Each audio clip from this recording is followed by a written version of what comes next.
Hey yo guys, what's up? Nagbabalik na naman tayo dito sa pagbablog. Okay guys.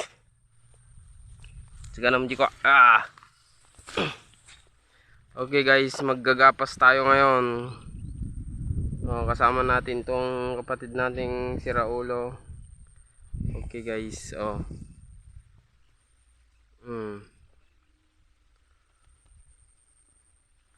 Maggagapas tayo ngayon. Kung bago lang kayo dito sa YouTube channel ko, paki-like, share, and subscribe. Okay guys. Ito yung gamit natin.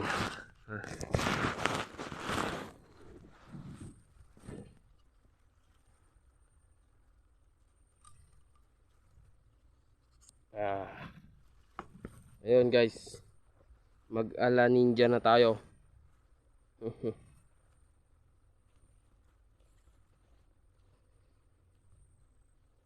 Protection sa init gamit natin. Ayun guys, panoorin nyo kung maggapas, mag-ani ng palay. Kung nanonood kayo dito, please paki-like, share, and subscribe na para lagi kayong updated sa mga videos ko mga ka-idol. Okay.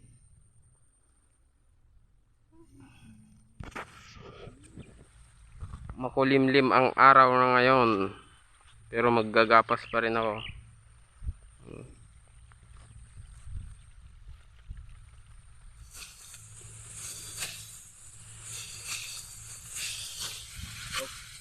Alam nyo ba, ang hirap magsaka. Ang buhay magsasaka ay sobrang hirap mga ka-idol, mga ka-strong boy vlog. Kung minsan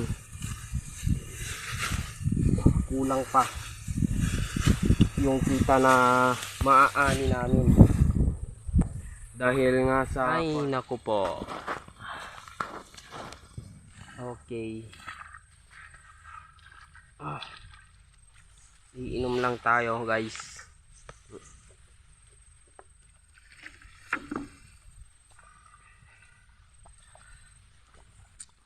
Okay guys, may i-share lang akong konting kalaman sa inyo at sa mga hindi alam kung gaano kapagod ang buhay magsasaka. Okay guys, first of all, shout out sa mga magsasaka. Saludo ako sa kanila. Okay guys, alam ko naman yun, kasi alam ko yung pagod at hirap ang buhay magsasaka. Yung mga iba hindi nila alam, lalong lalo na yung mga hindi talaga nakaranas ng hirap sa buhay. Gusto ko lang sabihin na sa mga masyadong minamaliit kasi ng karamihan, pero enjoy lang naman buhay magsasaka kasi sakto lang sa kita and napapakain at natutustusan din. Pero sasabihin ko sa inyo, walang yumayaman na magsasaka. Yun ang totoo. Meron siguro, pero malawak siguro yung kanilang pero karamihan wala. Ang yumayaman talaga is yung mga businessman o business woman,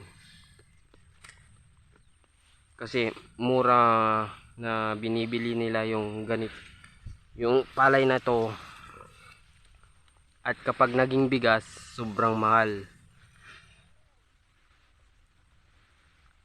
Sana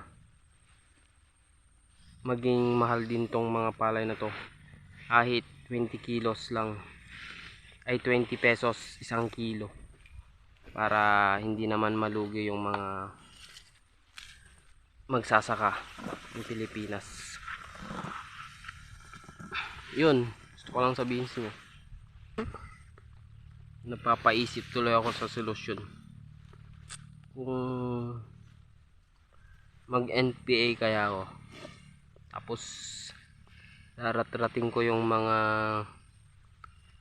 businessman na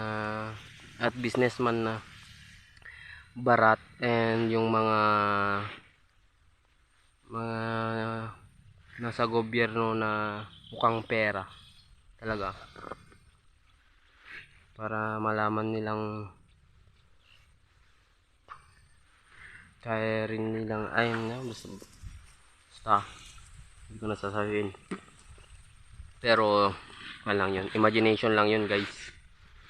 Kaya kulang pa ako sa kalaman. Gusto ko pang matuto, sabik sa matuto ng mga solusyon. Basta ang mga nasa gobyerno talaga, meron mga mukhang pera talaga. Okay guys, sobrang init ngayon dito, kaya magsisilong muna tayo. Thank you for watching sa vlog ko guys, and huwag nyo kakalimutan mag-subscribe para sa mga susunod ko pang video. Guys, merienda pa, Coca-Cola hatid sa'yo ng